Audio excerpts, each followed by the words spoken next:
Make sure to like and subscribe and hit the notification bell to receive helpful tips on how to relieve pain.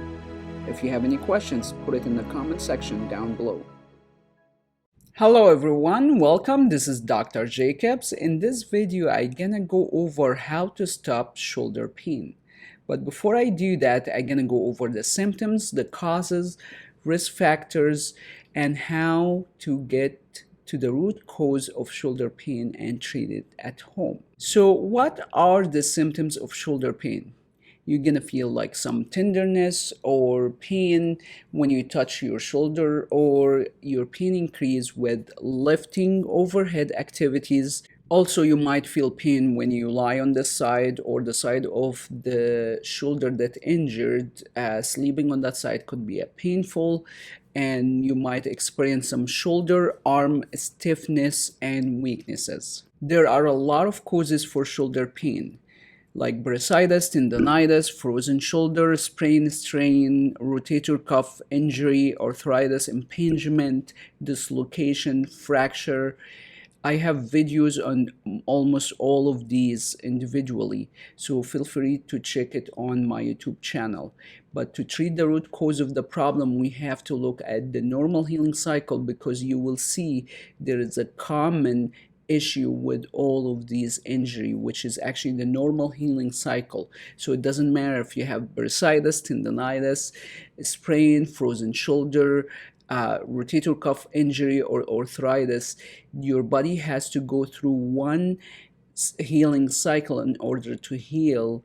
And if we understand the healing cycle and know how to treat it properly, you will be able to address all these issues like tendonitis or bursitis, which is anything ending with itis is inflammation in that. So bursitis, when you look here on that image, the bursa is a cushion that's actually kind of like supporting the tissue, and also it prevents too much rubbing. So when you have inflammation in bursa like here, that will be called bursitis. Tendonitis, inflammation in the tendon. The tendon is the tissue, the connective tissue that attach the bone to the muscle. Frozen shoulder is adhesive capsulitis, which is inflammation and stiffness in the joint capsule around this area, and I have videos on all of that: the frozen shoulder, the tendonitis, the bursitis, the sprain, the rotator cuff injury. When you look at the joint, the shoulder joint here, you will see it's a very complex joint. There's a lot going on here that could go wrong. And the reality is, if you have been labeled tendonitis, bursitis, usually you have not only bursitis, tendonitis, there is other issue involved in the shoulder. But to really get to the root cause of the problem, we really need to look at the healing cycle instead of really stuck in definition or location of the inflammation or the injury, and just treat the root cause of the problem.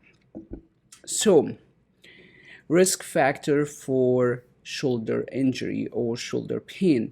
If you do a lot of repetitive overhead motion, that's actually a risk factor. Sports injury from repetitive overuse due to sports, basketball, baseball, swimming, golfing, occupation that require a lot of lifting, heavy lifting, or you might have this issue from direct blow to the shoulder joint, or like falls or accidents. Some of the diseases that could increase your risk factor of having shoulder issue are rheumatoid arthritis, gout, thyroid diseases, and diabetes. So to treat the root cause of shoulder pain, we have to really look and understand the normal healing cycle.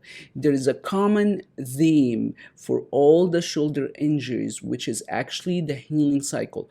With any of those injuries, your body has to go through those 3 stages in order to heal. Doesn't matter if it's bursitis, tendonitis, rotator cuff injury, adhesive capsulitis, arthritis. Does not matter. Your body has to go through those 3 stages. So I'm gonna use external paper cut for visualization, but the same process happened internally from accident, trauma, poor posture, from any of the shoulder injury or causes, but we don't see it because the skin cover it. So the first stage of healing is called inflammation. You can see it here in this image, swelling, redness, the blood start to rush to that area and you start to experience pain and decreased range of motion. Second stage of healing is called proliferation stage. That's when your body starts to build the scar tissue. You can see it here in this image. And there's also cascade of event, fascia restrictions, muscle spasm, trigger points. I'm just gonna focus on the scar tissue for the sake of our time in this video, so it will make sense why that could be an issue. Our muscle should act like a rubber band when it contracts and relaxes, stretch like this. So when you have a scar tissue, it's like you have a knot in the rubber band. So when your muscle contract, it will not stretch much. And that's happened with a lot of those injuries. When you have tendonitis, bursitis, you start scarring in this area and your muscle will not be fully contracted. That's why you feel weaknesses or stiffness. We need a scar tissue. It's part of healing. If our body does not build a scar tissue, it's an open wound susceptible for infection. Scar tissue very essential. And if you have any injury or tendonitis, bursitis, you get a micro tear and your body does not heal or build a scar tissue. You don't have that glue that keep the tissue together. So it's basically permanent tear. We don't want that, but it's our normal healing cycle. Our body should build the scar tissue. We need that. The problem when we have excessive scar tissue, because we don't have enough room in the shoulder joint to really have a scar tissue. 1 to 2 millimeters of scar tissue inflammation, that will cause a lot of issue in the biomechanic of the shoulder and restriction and cause pain. Perfect scenario during the maturation stage, you can see here the body clear up everything from the proliferation and the inflammation stage. That could take days, weeks, months, or years. So in chronic condition, the body usually going back and forth between inflammation and proliferation. Let's look back in those definition or issues. Tendonitis or bursitis, it's inflammation in the bursa or the tendon and usually combining with a scar tissue. So your body going back and forth between inflammation and proliferation. Frozen shoulder is a severe inflammation and scarring in the capsules here, in the capsule of the joint of the shoulder. Arthritis is the same thing. So usually with those conditions, the body going back and forth between inflammation and proliferation and is not in the maturation stage because it has not been healed. So to visualize what's look like internally, when you have a muscle injury, the muscle should look like nice and smooth like this. When you have a micro tear from rotator cuff injury, tendonitis, bursitis, or any other injury, you will start to have a micro tear look like this randomly. Your body has to build the scar tissue to heal. So when that happened, it happened very random, as you can see in this image. That's the problem that caused a lot of issues in the shoulder, because that's limited range of motion. And also when you start to palpate and you start to feel a knot or something hard inside the tissue, that's a very high chance that there is a scar tissue there. And that's actually what look like internally in the tissue. So to get to the root cause of the issue, we have to break that vicious cycle.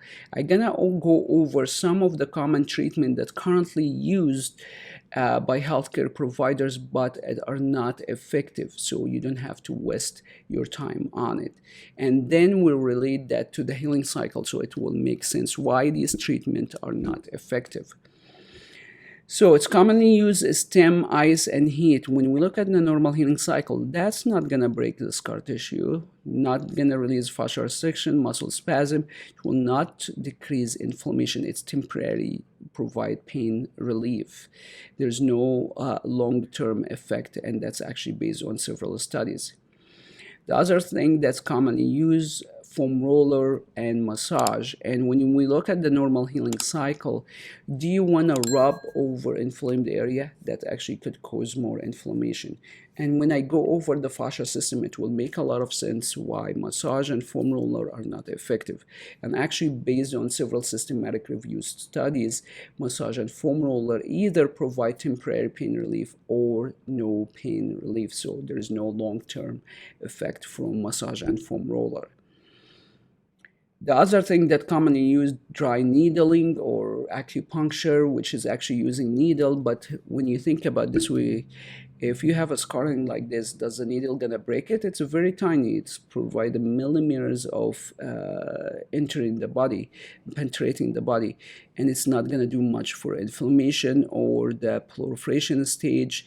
So it's not addressing the healing cycle. The other thing that commonly used is joint mobilization. And think about this way, it's moving the joint. When we look at the normal healing cycle, and if you have inflammation and you keep moving the joint, that could cause more inflammation. But in reality, it's not gonna break the scar tissue in the fascia area or the muscles or the tendon. It's not going to do much to the healing cycle. And based on the studies, it either provides short-term pain reduction or no pain reduction. The other thing that commonly used by a lot of people or providers is stretching, and I personally do not recommend stretching to patients. There's much effective approach that's not harmful as a stretching that can be used. Why stretching could be an issue? Because think about this way, you have a micro tear in the muscle or a tendon or a ligament, and you keep stretching. What's gonna happen? You're gonna tear it more. And based on the studies, stretching actually could cause more inflammation. So there are safe alternative options than stretching. Please do not stretch. So the other thing that being used is strengthening exercising during the pro-inflammation stage. That's a problem because when you have inflammation and you keep strengthening, that will inflame it more. So what I prefer is something called function training or ergonomics. That's much more effective than strengthening exercise, but we have to introduce it on the right time. We have to really break that vicious cycle first and then do the strength or the function training exercises, not the other way around, because the strengthening, it's not going to decrease inflammation, it's actually going to cause more inflammation. Strengthening, it's not going to break the scar tissue, the fascial restriction, the muscle spasm and trigger point. We have to break the adhesion first, and then after that we can do the function training exercises. So how to treat the shoulder pain? Well, first, if you have a very minor case, the best thing you can do is rest for 5-7 days. Avoid the repetitive motion that cause the trigger, the pain. Heavy lifting, I will avoid heavy lifting. I will correct the posture and avoid, you want to do some movement, but you want to avoid the repetitive motion that cause pain, that's a sports injury or related to occupation. After 7 days, if your pain has not been resolved, that's a sign that you have a moderate to severe inflammation and proliferation issue, that your body going back and forth between the inflammation and proliferation stage. In order to break that vicious cycle, we have to be aggressive on addressing that cycle from both in the inflammation and proliferation stage. So what I personally do, and I give it to my patient, is the Magna Heal 2. And I use the Magna Heal 2 to decrease internal inflammation. The Magna Heal 2 device range is 3 inches, so it can penetrate the shoulder joint 3 inches to decrease inflammation. The other thing I use it with the Magna Heal 2 is the pain relief cream. This cream is very effective to decrease inflammation. It has vitamins, minerals, and has other herbs that help to decrease inflammation naturally. I use it hand with the Magna Heal 2. At the same time, I like to put my patient on an anti-inflammatory diet, because several studies shows that if you eat certain food like refined carb, refined sugar, alcohol, that increase internal inflammation by for 5 hours after eating it. So want to make sure that internally you're not eating some food that actually cause inflammation that interfere with using the magnet or the cream to actually decrease the inflammation. The other thing, for moderate to severe inflammation, especially if you have your pain level from 0 to 10, 7 to 10 out of 10, that's a sign of severe inflammation. That's very common with a lot of shoulder issues, especially adhesive capsulitis, tendonitis, bursitis, or arthritis. That is a lot of inflammation internally in the joint that's related to vitamins and mineral deficiency. So in order to address that, I design an anti-inflammatory supplements kit that actually address the most common vitamins mineral deficiency that's related to shoulder injury that does not heal. So the supplement kit include the anti-inflammatory diet and also include the certain vitamins and minerals like collagen, magnesium, omega D, vitamin C, other vitamins and minerals that your body needed to heal. Especially if you have adhesive capsulitis, that's usually there's some kind of deficiency plus. So I prefer to work externally to decrease inflammation using the Magna Heal and using the cream, and internally we're working on replenish the vitamins and mineral deficiency with the supplements kit. So at the same time, while we aggressively addressing the inflammation stage, we have to address also the proliferation stage. To do that, I break the scar tissue with the A3. I use the A3 to release superficial scar tissue. And for deep scar tissue, I use the A5, and I use it also for fascia restrictions and trigger point. And that's why I said massage and foam roller are not effective, because it's mechanically impossible with the foam roller or massage to go deep enough to break deep adhesion. So with the A5, I can go deep 2.5 inches or 3 inches in the shoulder to release deep adhesion. So the other thing we have to work on simultaneously, the fascia system, briefly I will go over it here because it's overlooked by a lot of healthcare providers, and it has a significant effect on breaking that vicious cycle of the inflammation and proliferation. So when you look in the image here, you will see the white tissue here, that is the fascia layer. And when you go by meat next time, look at the white filament. That white filament is the fascia layers. To make things complicated, but don't worry, the treatment is very simple. The fascia system divided to two subcategories, big categories: superficial fascia and deep fascia. And the deep fascia layer divided to 4 subcategories: apoptotic fascia, epimysin, premiysin, and endomysin. To make things worse, each of these layers has 2 to 3 layers on the top of each other. So the superficial layer wrapping the entire body. Then we have the apoptotic layer wrapping a group of muscle fiber. And then we have the epimysin wrapping each individual muscle fiber. You can see it here in this image.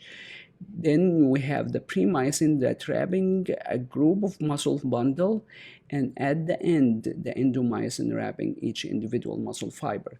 As you see, it's impossible with massage and foam roller to go deep to release the apoptotic fascia, the epimysin, premiysin, and endomysin. Think about this way: if we cannot exert mechanical force on a restricted area, the tightness, you will not release it. So, so what I personally do is I use the A1 tool to release superficial and apoptotic fascia, and then I will use the A5 to release the epimysin, premiysin, and endomysin, and I can go deep in the tissue to really do deep release, breaking those adhesion and the deep scar tissue. So to sum it up, what should you do for shoulder pain? First, stop. Don't do the repetitive motion that aggravate your symptoms. Correct your posture and wait for a week. If everything is resolved, that's a minor case, you are good to go. But if you still have issue, that's a sign you have chronic condition that involve the inflammation and proliferation stage, and you have to be aggressive to break that vicious cycle from both ends. As you see, the tools, the devices that used for the inflammation stage is different than the proliferation stage. Each tissue need a specific tool or device to address it, so I prefer to break that vicious cycle from both ends, because working on inflammation only is not gonna release the proliferation stage, or working on a proliferation stage is not gonna release the inflammation stage. And that's conclude our video on how to stop shoulder pain. If you have any question or comment, leave it in the comment section below and I will answer it in a future video. We'll see you soon. Make sure to like and subscribe and hit the notification bell to receive helpful tips on how to relieve pain. If you have any questions, put it in the comment section down below or go to astrinstitute.com.